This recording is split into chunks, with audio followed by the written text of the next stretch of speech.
തികച്ചും വ്യത്യസ്തമായ ഒരു വ്യക്തിയെയാണ് ഞങ്ങൾ പ്രേക്ഷകരുടെ മുന്നിൽ പരിചയപ്പെടുത്തുന്നത്. സ്ത്രീ ശാക്തീകരണത്തിൻ്റെ വർത്തമാനകാലത്ത് സ്ത്രീകൾ അടുക്കളയിൽ മാത്രം കുരുങ്ങിക്കിടക്കേണ്ടവരല്ലെന്നും സമൂഹത്തിൻ്റെ മുഖ്യധാരയിലേക്ക് സ്ത്രീകളെ കൊണ്ടുവരുന്നതിന് വേണ്ടി വളരെയധികം പ്രയത്നിക്കുന്ന എക്കോ ഗ്രീൻ യൂണിറ്റിൻ്റെ കേരളത്തിലെ ചുമതലയുള്ള ശ്രീ TV ബിന്ദുവിനെ കുറിച്ചാണ് പ്രേക്ഷകരുടെ മുന്നിൽ ഞങ്ങൾ പരിചയപ്പെടുത്തുന്നത്. ചുരുങ്ങിയ കാലം കൊണ്ട് കേരളത്തിൽ 530-ലധികം യൂണിറ്റുകൾക്ക് നേതൃത്വം നൽകുന്ന ശ്രീ TV ബിന്ദുവിൻ്റെ ജീവിതാനുഭവങ്ങളിലൂടെ നമുക്ക് സഞ്ചരിക്കാം. ജീവിതത്തിലെ നൈരന്തര്യമായ വൈതരണികളെ മറികടന്നുകൊണ്ട് ആത്മവിശ്വാസത്തിൻ്റെ അനുഭവ സാക്ഷ്യവുമായി ചുരുങ്ങിയ കാലം കൊണ്ട് വിജയത്തിലേക്ക് നടന്നു നീങ്ങിയ സ്ഥാപനമാണ് പാലക്കാട്ടെ കുന്നത്തൂർമേട്ടിലുള്ള ഇക്കോ ഗ്രീൻ യൂണിറ്റ്. 1999-ൽ തമിഴ്നാട് സർക്കാരിൻ്റെ അംഗീകാരത്തോടെ പൊള്ളാച്ചിയിലെ സേത്തുമടയിൽ SK ബാബുവിൻ്റെ നേതൃത്വത്തിൽ സാമൂഹ്യ സേവന സന്നദ്ധ പ്രവർത്തനത്തിൻ്റെ ഭാഗമായി ഗ്രാമീണ സ്ത്രീകൾക്ക് തൊഴിലവസരം നൽകാൻ രൂപീകരിച്ച ഇക്കോ ഗ്രീൻ ട്രസ്റ്റിൻ്റെ കീഴിലുള്ള യൂണിറ്റുകളെ കേരളത്തിൻ്റെ മണ്ണിൽ വിജയത്തിലേക്ക് കൈപിടിച്ചുയർത്തുന്നത് TV ബിന്ദു എന്ന യുവതിയാണ്. പാഴ്വസ്തുക്കളിൽ നിന്നും കമനീയവും സുദൃഢവുമായ ഉൽപ്പന്നങ്ങൾക്ക് പരിസ്ഥിതിക്ക് അനുയോജ്യമായ രീതിയിൽ രൂപം നൽകാൻ കേരളത്തിൽ അങ്ങോളം ഇങ്ങോളം നിറഞ്ഞു നിന്ന് പ്രവർത്തിക്കുകയാണ് TV ബിന്ദു. കേരളത്തിൻ്റെ കാലാവസ്ഥയ്ക്ക് അനുയോജ്യമായ രീതിയിലാണ് TV ബിന്ദു ഇക്കോ ഗ്രീൻ യൂണിറ്റുകളെ വിജയപഥത്തിലേക്ക് നയിക്കുന്നത്. എക്കോ ഗ്രീൻ യൂണിറ്റിൻ്റെ കേരളത്തിലെ കോർഡിനേറ്റർ ആണല്ലോ. എങ്ങനെയായിരുന്നു ഈ രംഗത്തേക്ക് വരാനുണ്ടായ സാഹചര്യം? എങ്ങനെയായിരുന്നു സാഹചര്യം? ഞാനൊരു ഹൗസ് വൈഫായിരുന്നു ആദ്യം. ഫസ്റ്റ് 1993 മാരേഡ്. പിന്നെ മേപ്പറമ്പിൾ വിശ്വകർമ്മ നഗറിലായിരുന്നു ഹസ്ബൻഡിൻ്റെ വീട്. ആദ്യം കുടുംബശ്രീ യൂണിറ്റിലേക്ക് വരാൻ ഫസ്റ്റൊക്കെ ആദ്യം കുടുംബശ്രീ യൂണിറ്റ് സ്റ്റാർട്ട് ചെയ്ത ആ ടൈമാണ്.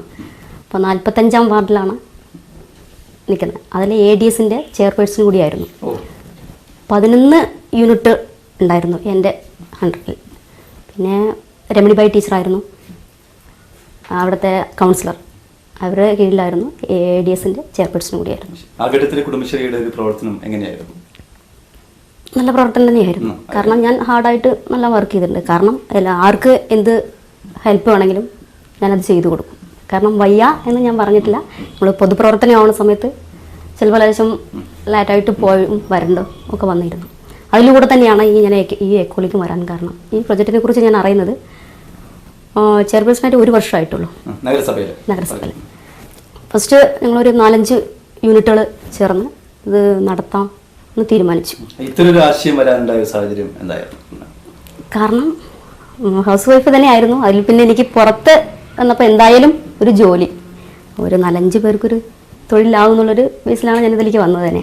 അപ്പോൾ അവരുടെ ഓരോ യഥാർത്ഥമായിട്ട് അവിടെ നടന്നത് ഒരു ഹസ്ബൻഡ് മരിച്ചൊരു സ്ത്രീ ഉണ്ടായിരുന്നു. അവർക്ക് വേണ്ടിയിട്ടാണ് ഞാൻ ഇതിലേക്ക് ഇറങ്ങാൻ തന്നെ കാരണം എന്ന് വെച്ചാൽ അവരുടെ ഓരോ ടെൻഷൻ, ഓരോ ബുദ്ധിമുട്ടുകളൊക്കെ പറഞ്ഞപ്പോൾ നമ്മൾക്ക് ഈ കുടുംബശ്രീയിലൂടെ എന്തെങ്കിലും ഒരു ജോലിയിലേക്ക് വരണം, ബിന്ദു അതിന് വേണ്ടി എന്ത് നമുക്ക് ചെയ്യാൻ കഴിയും അത് ചെയ്യണം എന്ന് പറഞ്ഞു.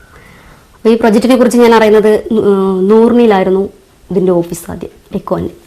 അതിൽ ഷക്കീർ റാഫി എന്ന് പറഞ്ഞവരാണ് ഈ പ്രൊജക്റ്റ് കൊണ്ടുവന്നത്. അതിലൂടെ ആദ്യം ഇവർ ഇവിടെ മാർക്കറ്റിംഗ് മാത്രമേ ചെയ്തിട്ടുണ്ടായിരുന്നുള്ളൂ, യൂണിറ്റുകൾ സ്റ്റാർട്ട് ചെയ്തിട്ടുണ്ടായിരുന്നില്ല. ഫസ്റ്റ് ഞാനായിരുന്നു പാള പ്ലേറ്റിൻ്റെ യൂണിറ്റ് സ്റ്റാർട്ട് ചെയ്തത്. അത് 2002 ആ ഒരു യൂണിറ്റ് സ്റ്റാർട്ട് ചെയ്യുന്ന സമയത്ത് ഇവിടുത്തെ ഒരു മാർക്കറ്റിൻ്റെ അവസ്ഥയൊക്കെ എങ്ങനെയായിരുന്നു? മാർക്കറ്റിൻ്റെ അവസ്ഥ എന്ന് വെച്ചാൽ അന്ന് മാർക്കറ്റിലേക്ക് ഇറങ്ങേണ്ട ആവശ്യം നമ്മൾക്കില്ല. ഇത് ബൈബാക്കിംഗ് കമ്പനി തന്നെ ചെയ്തിട്ടുണ്ടായിരുന്നത്. അപ്പോൾ ഇവർ പറയുന്നത് 5 വർഷത്തെ എഗ്രിമെൻറ്റ് ഞങ്ങൾക്ക് തന്നിരുന്നു. 5 വർഷം ഞങ്ങൾ പ്രൊഡക്റ്റ് തിരിച്ചെടുക്കുക എന്നുള്ളതാണ് നമ്മൾ മെഷീനറി ഇറക്കിയത്. കുടുംബശ്രീ ആയിട്ടല്ല, ഇൻഡിവിജ്വലായിട്ട് ചെയ്ത്. എന്ന് വെച്ചാൽ കുടുംബശ്രീയിൽ 10-15 പേര് വേണമല്ലോ. അപ്പോൾ അന്നത്തെ ആ കൂട്ടായ്മയൊന്നും അവിടെ ആയിട്ടില്ല, വരുന്നുണ്ടായിരുന്നുള്ളൂ. അതിന് മുമ്പാണ് തന്നെ ഞാൻ എൻ്റെ കയ്യിൽ നിന്ന് കുറച്ച് ക്യാഷ് മുടക്കി കുറച്ച് ലോണൊക്കെ ആയിട്ട് ഞങ്ങളൊരു 4 പേരും കൂടിയിട്ടാണ് അത് കമ്പനി സ്റ്റാർട്ട് ചെയ്തത്. അത് നമ്മൾ എല്ലാവരും നല്ല സഹകരണം ഉണ്ടായിരുന്നു ഫസ്റ്റല്ല. ഒരു 2 മാസം നന്നായിട്ട് പോയിരുന്നു. പിന്നെ വെച്ചാൽ ഈ കമ്പനി ഇത് ഒരു യൂണിറ്റല്ലേ ഉള്ളൂ. അവരെന്തായി ഇവിടുന്ന് പാളയൊക്കെ വെക്കാനുള്ള സൗകര്യക്കേട് എന്ന് വെച്ചാൽ വിശ്വകർമ്മ നഗറിൽ അങ്ങനെ അത്ര വലിയ സൗകര്യമൊന്നും ഉണ്ടായിരുന്നില്ല. പിന്നെ അവിടെ നിന്നൊരു വീടാണ് വാടകയ്ക്ക് എടുത്തിരുന്നത്. അതിലാണ് ആദ്യം തുടക്കം വെച്ച്. അല്ലെ നമ്മൾ രമണിബായി ടീച്ചറൊക്കെ ആയിരുന്നു അന്നത്തെ അവരെ ഉദ്ഘാടനത്തിനൊക്കെ അവരൊക്കെ നന്നായിട്ട് അനുഗ്രഹിച്ച് തുടങ്ങിയൊരു തുടക്കത്തിലുള്ള ഉൽപ്പന്നങ്ങൾ എന്തെല്ലാമാണ് ഉണ്ടാക്കിയിരുന്നത്? ഈ പാള പ്ലേറ്റ് മാത്രം തന്നെയായിരുന്നു. അതിലെന്ന് വെച്ചാൽ നമ്മൾ ഏറ്റവും കൂടുതൽ ഇവിടെ മാർക്കറ്റ് ചെയ്യാൻ പറ്റുന്ന ആ ഇതാണ് ഞാൻ ഇവിടെ ഇറക്കിയത്, 10 ഇഞ്ചിൻ്റെ. ആദ്യം അതാണ് ഇവിടെ നമ്മൾക്ക് കാറ്ററിങ്ങിലേക്ക് അധികം പോകുന്നത് അതാണ്. അപ്പോൾ മാർക്കറ്റിലേക്ക് വരാൻ കാരണം ഈ ഓഫീസിലത്തെ ആള് അവർ നമ്മളോട് പറഞ്ഞിരുന്നു ഞങ്ങൾ മാർക്കറ്റ് ചെയ്യാം. കുറേ ആയപ്പോൾ അവർ ശ്രദ്ധിക്കാതെയായി. അപ്പോൾ ഞാൻ അവരോട് പറഞ്ഞു കമ്പനിയുടെ അഡ്രസ്സ് എനിക്ക് വേണം, കാരണം മാർക്കറ്റിങ്ങിൻ്റെ കാര്യം നിങ്ങൾ 5 വർഷത്തെ പറഞ്ഞു, അവർ ശ്രദ്ധിക്കുന്നില്ല എന്ന് കണ്ടപ്പോൾ ഞാൻ ആദ്യമായിട്ടാണ് ടോപ്പ് ആൻഡ് രാജോട്ടനെ കാണുന്നത്. എന്നുവെച്ചാൽ ഇടത്തറയിലാണെന്നുള്ള കാര്യം അറിയാം. അപ്പോൾ കാർഡ് സാറുടെ കിട്ടിയിരുന്നു, സാർ ഫോൺ നമ്പർ തന്നിരുന്നു. ഞാൻ സാറോട് ചോദിച്ചു. അപ്പോൾ ഈ റേറ്റ് ആദ്യം തന്നെ ഈ 100 നീലത്തെ ഒരു മാർക്കറ്റ് ചെയ്തത് ടോപ്പ് ആൻഡ് ടൗണിലേക്കായിരുന്നു. അപ്പോൾ അതെനിക്കറിയാം, ഇവർ പറഞ്ഞില്ല ടോപ്പ് ആൻഡ് ടൗണിലേക്കാണെന്നുള്ളത് പറഞ്ഞില്ല. പിന്നെ ഞാൻ അത് അറിഞ്ഞു കഴിഞ്ഞ സമയത്ത് പ്രൊഡക്റ്റ് ഞാൻ അടിച്ചിട്ട് രാജോട്ടിന് കൊടുക്കാമെന്ന് പറഞ്ഞിട്ട് രാജോട്ടിന് ചോദിച്ചപ്പോൾ എത്ര പീസാണെങ്കിൽ ഞാൻ എടുക്കാം എന്ന് പറഞ്ഞിരുന്നു. അപ്പോൾ ആ സമയത്താണ് മാർക്കറ്റിൻ്റെ ഇതിൽ നമുക്ക് പ്രശ്നമില്ല എന്ന് എനിക്ക് തോന്നിപ്പോയി. പിന്നെ ഇതിന് എല്ലാവരും പറയുന്നത് ഈ പാളയ്ക്ക് ഇവിടെ ആരെടുക്കാനാ, എന്നാൽ ഇത് ആരാ ഉപയോഗിക്കുന്നത്, അങ്ങനെ ഒരു നമ്മൾ കളിച്ചില്ലാത്ത അതിലായിരുന്നു. അപ്പോൾ പിന്നെ ഉത്സാഹപ്പെടുത്തിയിരുന്നു. അപ്പോൾ എനിക്കതൊരു ഭയങ്കര ഫീലിംഗ് ആയി, ഈശ്വര ഇത് ഇറക്കുകയും ചെയ്തു, എന്ത് ചെയ്യും എന്ന്. അങ്ങനെ അത് കഴിഞ്ഞപ്പോൾ ഒരു വർഷം ആവുന്ന മുമ്പ് തന്നെ ഒത്തിരി ഓർഡർ വരാൻ തുടങ്ങി. ആ ഓർഡറിനനുസരിച്ച് നമുക്ക് കൊടുക്കാൻ പറ്റാത്തൊരവസ്ഥയാണ്. കാരണം രാജോട്ടിന് മാത്രം നമുക്ക് ഒരു ആഴ്ചയിൽ ഒരു 10,000-15,000 പീസ് വേണം ടോപ്പ് ആൻഡ് ടൗൺ. അവിടെ നിന്നാണ് എൻ്റെ കാലുവെപ്പ്. അപ്പോൾ മാർക്കറ്റിൻ്റെ കാര്യത്തിൽ ഞാൻ ഇറങ്ങിക്കഴിഞ്ഞപ്പോൾ നമുക്കിത് വലിയ പ്രശ്നമല്ല എന്ന് തോന്നിപ്പോയി.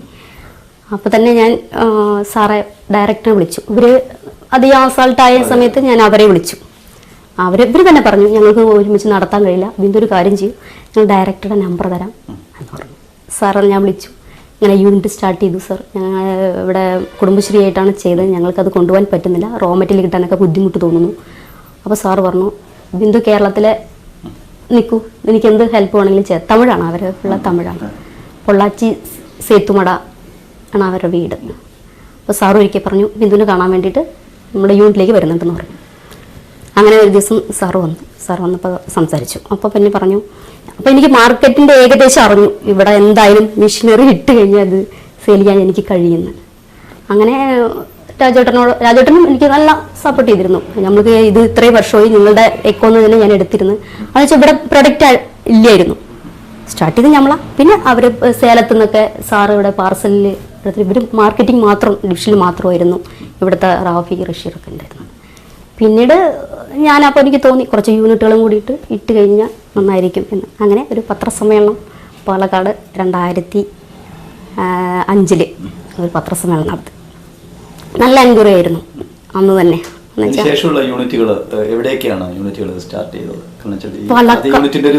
വിജയത്തിലേക്ക് വന്നത് ഈ പത്രസമ്മേളനത്തിലൂടെയാണ്. പത്രത്തിൽ തന്നെ എല്ലാവരും ഈ നമ്പർ കണ്ട് ഒത്തിരി എൻക്വയറി വന്നിരുന്നു. അങ്ങനെ അവർ നേരെ ആയിട്ട് എൻ്റെ അടുത്ത് വന്നു. അവർക്ക് വേണ്ട ട്രെയിനിങ് അതിനുള്ള പരിശീലനം കൊടുത്ത് ഞങ്ങൾ തിരിച്ച് കമ്പനി തന്നെ ബൈബാക്കും ചെയ്യുന്നു പറഞ്ഞിട്ട് അവരുടെ അടുത്ത് പറഞ്ഞിരുന്നു. റോ മെറ്റീരിയലും കൊടുക്കുന്നു. അപ്പോൾ ഈ റോ മെറ്റീരിയൽ ഇവിടെ കിട്ടുമെന്നുള്ള ഓരോരുത്തർക്ക് ഒരു ശങ്ക ഉണ്ടായിരുന്നു.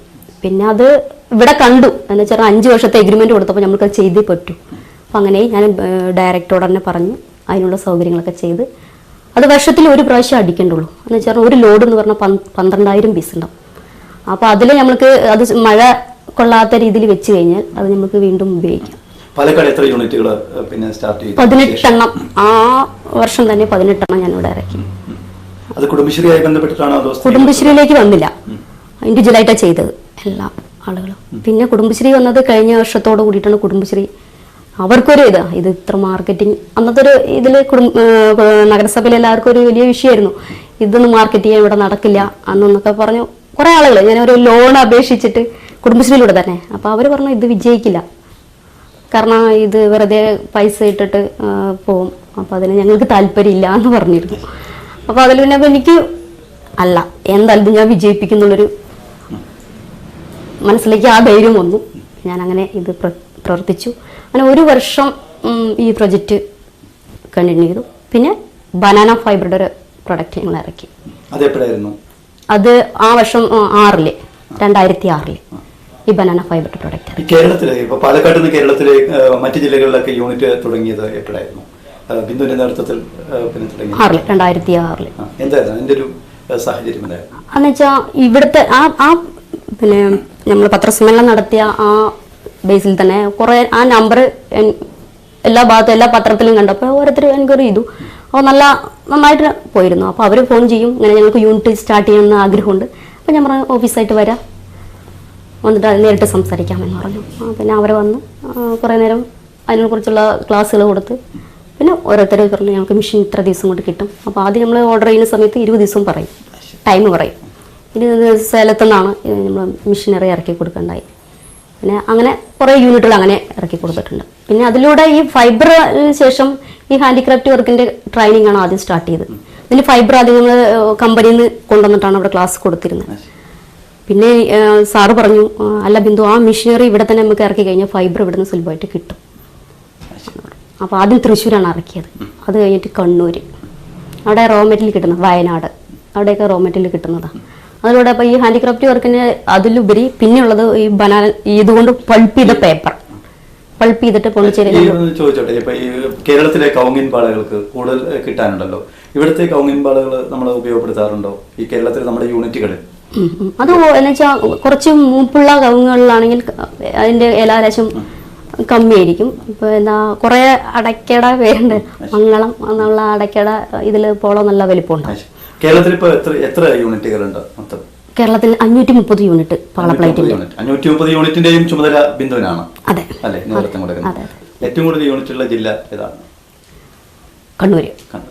കണ്ണൂരിലെ കൂടുതൽ ആളുകൾ ഈ രംഗത്തേക്ക് വന്നിട്ടുണ്ട്. അവിടെ റോ മെറ്റീരിയൽ സുലഭമാണെന്നുള്ളതുകൊണ്ട് എല്ലാവർക്കും അത് നല്ല എന്ന് വെച്ചാൽ റോ മെറ്റീരിയൽ കിട്ടുന്നതാണല്ലോ. യൂണിറ്റ് അങ്ങനെ ഒത്തിരി ഒരു 18 യൂണിറ്റ് അവിടെ ആദ്യം സ്റ്റാർട്ട് ചെയ്തു. പിന്നീട് ഓരോന്നായിട്ട് ഓരോ ജില്ലകളിലും ഓരോരോ മെഷീൻ, അല്ലെങ്കിൽ 2 മെഷീൻ അങ്ങനെ പോയിക്കൊണ്ടിരുന്നു. അപ്പോൾ ടോട്ടൽ 530 യൂണിറ്റ് എൻ്റെ നേതൃത്വത്തിൽ.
കഠിനാധ്വാനവും ആത്മാർത്ഥതയും മുഖമുദ്രയാക്കിയ T V Bindu 2004 eco green യൂണിറ്റിന്റെ കേരളത്തിലെ ചുമതലയേൽക്കുന്നത്.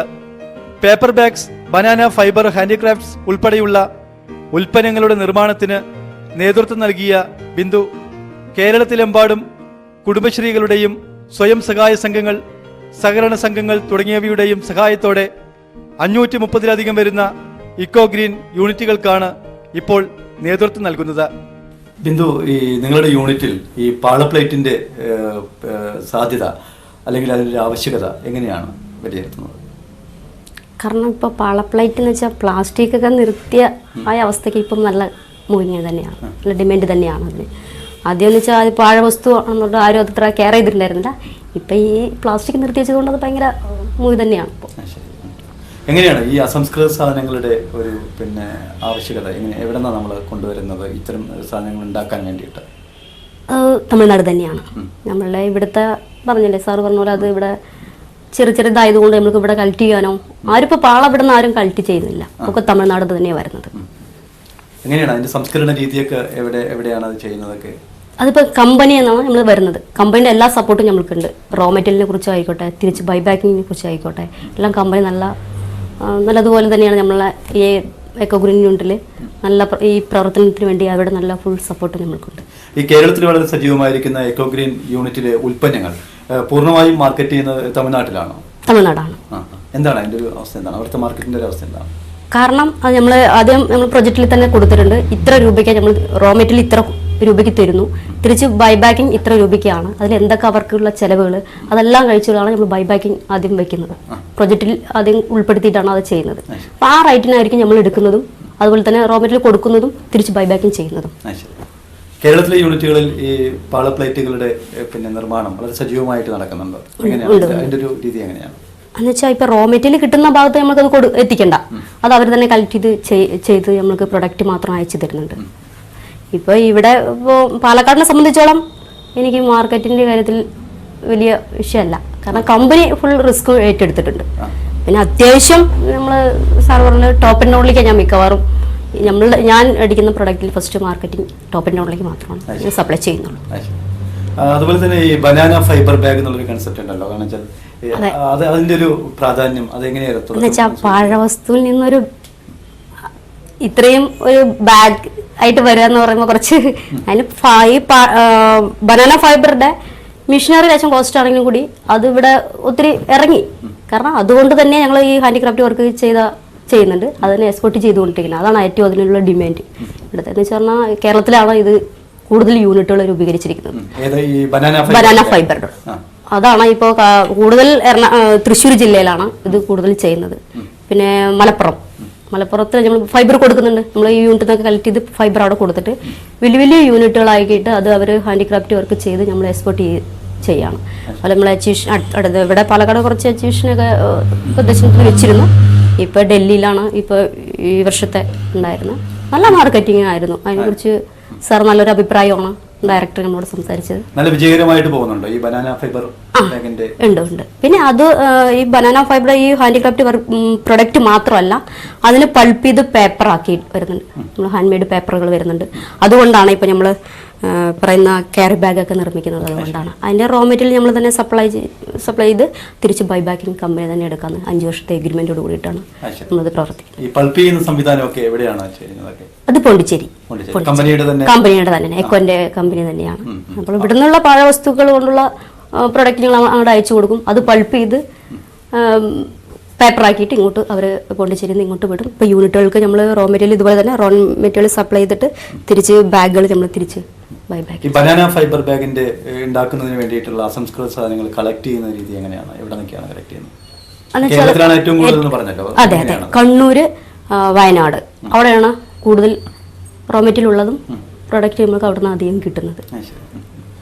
കിൻഡിൽ കണക്കിലാണ് അവിടെ നിന്ന് നമുക്ക് പോകുന്നത്. മാർക്കറ്റിൽ ഈ ബാഗിന്റെ ഒരു ഡിമാൻഡ് എങ്ങനെയാണ്? ഏത് പേപ്പർ ബാഗിന്റെ? ബനാന ഇവിടെ മാർക്കറ്റിംഗ് എന്ന് വെച്ചാൽ ഇവിടെ ഇപ്പോൾ എല്ലാവരും അത് അധികം യൂസ് ചെയ്യുന്നില്ല. വിദേശ രാജ്യങ്ങളിലേക്ക് അവരൊക്കെയൊക്കെ അത് കാണുമ്പോൾ ഈ പഴവസ്തുക്കൾ കൊണ്ട് ഇത്രയും തരമുള്ള ബാഗുകൾ കാണുമ്പോൾ പിന്നെ അതിൽ നമ്മൾ കെമിക്കൽ ഒന്നും ചേർക്കുന്നില്ല. പച്ചക്കറികൾ ചാറുകൊണ്ട് അതിൽ കളർ ചെയ്തിട്ടാണ് നമ്മളിത് ചെയ്യുന്നത്. ഈ സംസ്ഥാന സർക്കാർ ഈ പ്ലാസ്റ്റിക് നിരോധനം ഏർപ്പെടുത്തിയതോടുകൂടി പേപ്പർ ബാഗുകൾക്ക് കൂടുതൽ ആവശ്യക്കാർ വർദ്ധിച്ചിരിക്കുകയാണ്, ഡിമാൻഡ് വർദ്ധിച്ചിരിക്കുകയാണല്ലോ. പേപ്പർ ബാഗ് നിർമ്മാണത്തിന്റെ ഒരു അവസ്ഥ എങ്ങനെയാണ്?